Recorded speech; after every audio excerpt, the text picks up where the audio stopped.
Feud. Basta sama-sama, best time ever ang laro po natin dito. And for today, naghaharap po ang malulupit sa larangan ng bowling at ang astig sa swimming kasama ang kanilang pamilya. And at this point, ang nakakascore pa lang ay ang Team Bowlera with 87 points. At bago tayo magpatuloy sa ating second round, batiin muna natin na nasa studio audience natin ang kasamahan natin sa GMA at kasama kanyang pamilya na si Miss Bon Aquino. With, of course, her mom, who's celebrating her birthday. Ma'am Nilda, happy birthday po sa inyo. Thank you for being with us here in Family Feud.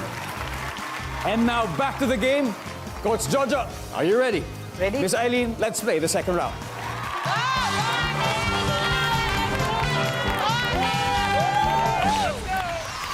Yan, grabe. Alam niyo, nakaka-proud po ang credentials ni Coach Jojo.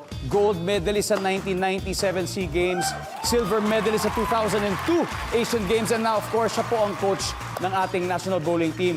Curious po ako, ano mas mahirap mag-coach o maglaro? Mas mahirap mag-coach. Mahirap mag-coach, I'm sure, pero I'm sure napakaswerte ho ng mga athletes under your care. And of course, kay Ma'am Eileen naman, ako, napakarami po nating viewers na taga Batangas. Baka gusto niyo po silang batiin yung mga kababayan po ninyo. Maraming nanonood sa amin dito. Hindi lang mga aming mga kababayan sa Batangas, kundi ang aking mama at papa. What are their names?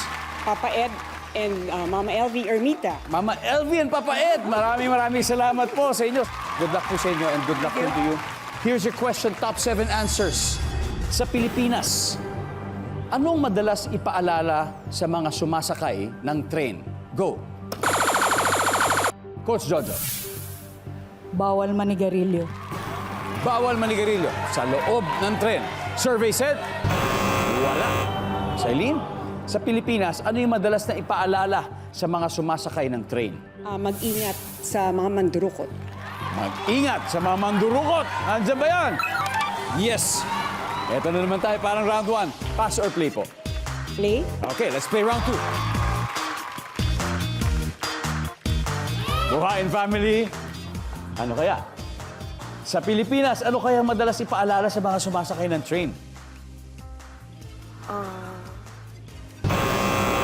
It's alright. Attorney, sa Pilipinas, ano kaya yung madalas na ipaalala sa mga sumasakay ng train? Palabasin muna yung mga nasa loob bago pumasok. Huwag makipagsiksikan. Sila muna, di ba? Survey says, wala. Okay. Team Bowlera, pwede kayo mag-huddle. Kong Eric, sa Pilipinas, madalas ipaalala sa mga sumasakay ng train. Paupuin ng senior citizen. Paupuin ng senior citizen. Uy, wala rin. Madami-dami to. Grace, madami tayong option dito. Ano kaya sa palagay mo? Bawal kumain. Bawal kumain, Rachel,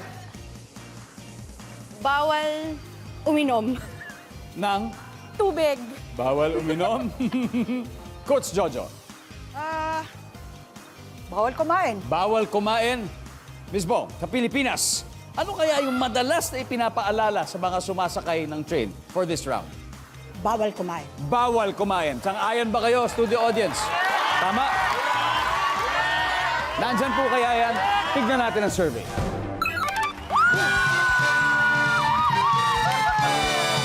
Na-steal na naman ng Team Bowlera. Tignan natin kung ano yung mga hindi nahulaan. Marami pa po ito. Number 7, please.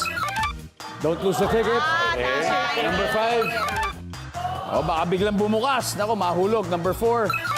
Bawak ng mabuti. Number 3. Watch your step. Mga basic lang pala. At ang pinakamataas na sagot ay ingatan ang gamit. Parang pareho rin siya ng beware of thieves. Back-to-back ang panalo ng Team Bowlera. Nakaipon na po sila ng 111 points. Ang Buhain family, huwag kayong mag-alala dahil yung susunod na round ay double points round na. Ay, pwedeng bumawi. Kaya dyan lang po kayo at magbabalik ang Family Feud. Yes, sir.